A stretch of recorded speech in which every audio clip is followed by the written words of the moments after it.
Good evening. You're watching the news on Croatian television. Reactions to yesterday's incident in Belgrade, in which convicted war criminal and member of the Serbian National Assembly, Vojislav Šešelj, desecrated the Croatian flag during a visit by a Croatian parliamentary delegation, continue to pour in. Opening today's cabinet session, Prime Minister Andrej Plenkovic condemned the incident. We expect that the continuation of dialogue and relations with Serbia be in the context of their condemnation of this kind of behavior. Croatia yesterday opened an office in Belgrade through the Croatian Chamber of Economy, which was a clear signal that we want to further develop our relations, that we want to develop trade and economic cooperation, and work on good neighborly relations on a European path. But this previous issue must first be very clearly condemned. The Croatian parliamentary delegation visiting Belgrade immediately cut short its visit following the incident.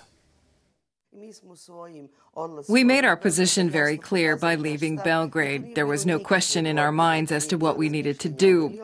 I always try to take a reasonable approach. You react emotionally to the first incident. However, to the second, third, and now the 25th, the reaction was absolutely the same. The Serbian president, Mr. Vučić, likes to send signals that he has a firm control on many things. So given his posturing in Serbia and abroad, he should have exercised his control to ensure that this not happen. For her part, President Kalina made it clear that Šešelj was Serbia's problem. I think that Šešelj doesn't deserve this much attention. He is a convicted war criminal and a person that we here in Croatia no longer need to get worked up about. He can no longer do any harm to Croatia. He can only harm Serbia. So Serbia is the one that has to figure out how to rein in a person who is an internationally convicted war criminal for crimes that include the forced deportation of Croats from Vojvodina. The SDP also condemned the Šešelj incident, with Joško Klisović saying that the lukewarm reaction from the Serbian leadership was disappointing. What is important is that the Croatian and Serbian leadership do not allow Šešelj to become the central figure in our bilateral relations, meaning that they control the intensity and quality of our relations. If our governments are serious and are interested in good neighborly relations, they cannot allow this extreme nationalist rhetoric, which is replete with hatred of Croats, to hold our relations hostage. The incident was also condemned by the European Commission. The Commission declined to comment on the fact that a convicted war criminal was a member of the Serbian National Assembly, but reminded that in its latest report on Serbia's progress, it had expressed concern over the rule of law in that country. What we have to say on this topic is that what we saw yesterday does not belong to a democratic institution. It's actually disrespectful of a democratic institution representing citizens and all of those who work on good neighborly relations, regional cooperation and reconciliation. And while Šešelj announced today that he will continue to desecrate the Croatian flag, there are some in Serbia who hold the Serbian authorities responsible for allowing this kind of behavior. It happened precisely because he has been cut loose from his leash once again, and he needs to be reined in immediately, because if that does not happen, there is a danger of another bloody conflict. Because he said at the May 6th meeting in Hrtkovci, on the anniversary of that speech in which he called for the forced displacement of Croatians, which then happened in practice. So the country must respond immediately, if for nothing else, the trampling of the Croatian flag, which have laws to sanction this.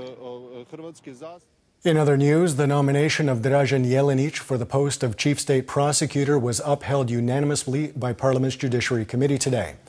Appearing before the committee, Jelenić said that he was aware of the public's perception of the State Attorney's Office and that he is confident that negative perception will change.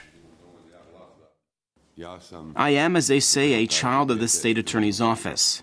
I personally don't think there is anything bad in that. On the contrary, my entire career I have been working and learning from my older colleagues, and I am thankful to all of those who have mentored me throughout my career. Jelenic's nomination was discussed in Parliament today as well, with the largest opposition party, the SDP, questioning why government was looking to replace the current Chief State Prosecutor, Dinko Cvitan. We didn't fire him or replace him. His mandate is simply coming to an end. From the people in the sector we were looking at, we believe that Dražen Jelenic has excellent references that truly stick out, and give us hope that he will imbue the office with a new vigor and freshness that will reflect positively on the work of the State Attorney's Office. On the third day of her stay in Šibenik-Knin County, President Kolinda Grabar-Kitarović attended the signing of a contract handing the former Minirska military base over to the county for the construction of a visitors center. The result indicates just how good a decision it was on the government's part to raise the issue of resolving state-owned land to the ministerial level and thereby give it its due attention, because we have established that this is one of the key issues, not only in development projects in our country, but also when it comes to investment into Croatia. At today's cabinet session, it was agreed that after not participating in the last Expo in Milan in 2015, Croatia will participate in Expo 2020 in Dubai. Tourism Minister Gari Capelli said that the Expo is an opportunity for the Croatian economy. Through the presentation of the best domestic innovative projects, ideas, inventions, and creative individuals, our participation in the Expo will have a positive influence on the overall Croatian economy. The Expo is also an opportunity to promote Croatia to exhibitors from as many as 130 countries, which have confirmed their participation, and more than 25 million visitors. Taking a quick look at sports, Belarusian Konstantin Sivtsov won the third stage of the Tour of Croatia today. Croatia's Radoslav Rogina was fourth. The 134-kilometer stage started in Trogir and ended on the Biokovo mountain. Sivtsov and Rogina are also first and fourth in the overall standings. Tomorrow's fourth stage will span 171 kilometers from Starigrad to Crikvenica. In tennis, Croatia's Marin Cilic is through to the quarterfinals of the ATP Masters in Monte Carlo after his opponent in the round of 16, Milos Raonic of Canada, withdrew from the tournament due to injury. Cilic will play Kei Nishikori of Japan for a place in the semifinals.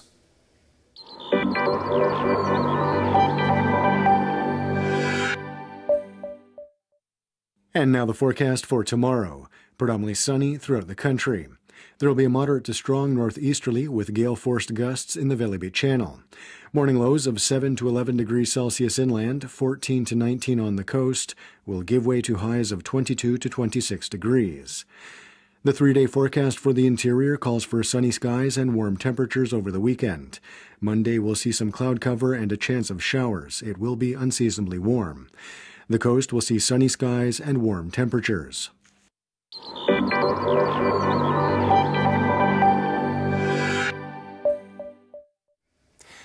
And that wraps up the news. Be sure to join us again tomorrow night.